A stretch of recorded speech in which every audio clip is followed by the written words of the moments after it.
আমার জীবন, আমার school life, আমার স্টুডেন্ট লাইফ, সামাজিক জীবন সব নষ্ট করে দিছে। আমার বাবার মার সম্মান সব হারিয়ে গেছে। আমার বেঁচে থাকার মতো কিছুই নাই। একটা মেয়ের মা সমান সব পশুর মতো আমার সাথে ঝুড়াঝুড়ি করে দর্শন করছে। সুপ্রিয় দর্শক, ইতিমধ্যে আমরা অবস্থান করতেছি ময়মনসিংহ জেলার চিফ জুডিশিয়াল ম্যাজিস্ট্রেট কোর্টে। এখানে কিনা আসছে একজন ভুক্তভোগী বিচার চাইতে।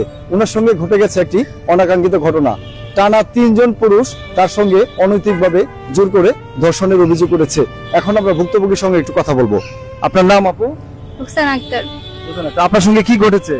আমাকে 3 জন মিলে দর্শন করেছে। দর্শন করে তারপরে ভিডিও করে সোশ্যাল মিডিয়ার মধ্যে ছাইড়ে দিছে। তারপর প্রথমে আমার দর্শন করছে, 3 জনে একসাথে দর্শন করছে। দর্শন করার পরে আমার ভিডিও করছে। ভিডিও করার পরে প্রতিনিয়ত আমার ব্ল্যাকমেল করছে তাদের সাথে আবার দেখা করার জন্য। যখন আমি রাজি হই নাই তখন আমারে ওই ভিডিওটা সোশ্যাল মিডিয়ার মধ্যে ছেড়ে দিছে। তো আপনি এটা কি বিচার চাচ্ছেন?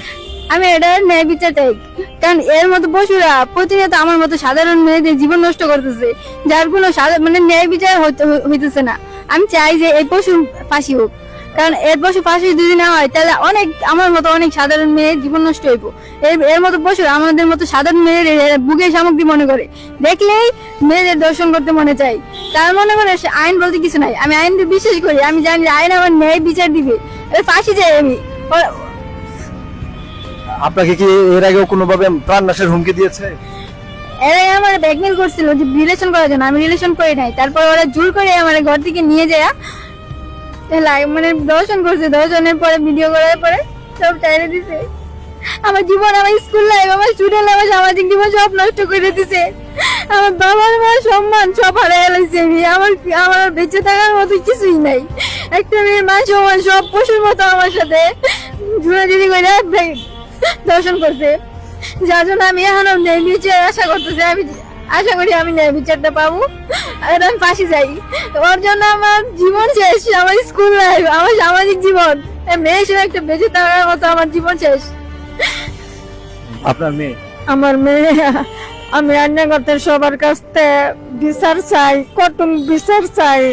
এটা আমি আবদার করতেছি, মানে সুস্থ বিচার করে দেন। আমার মেয়ের জীবনটারে শেষ করে দিছে।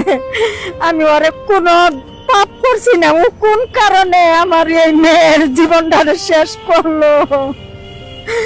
আমি এনাদের কাছ থেকে সুস্থ বিচার চাই, আর ফাঁসি দেন। আরে আমি দর্শক, তারা কিন্তু তার বিচার চাচ্ছেন। এলাকাবাসীও জানিয়েছেন সুষ্ঠু তদন্তের মাধ্যমে সঠিক বিচার যেন করা হয়, তা না হলে এভাবে ঝরে যাবে অচিরেই অনেক সম্ভাবনা। দর্শক, আপনারা দেখতে পাচ্ছেন মেয়েটি কিন্তু পড়াশোনা করতে, এখন কিন্তু তার উজ্জ্বল ভবিষ্যৎ ধ্বংস হয়ে যাবে বলে জানিয়েছেন উনি, এবং তার মা কিন্তু চাচ্ছেন এটার জন্য দৃষ্টান্তমূলক শাস্তি হয়। News line BD, Mymensingh.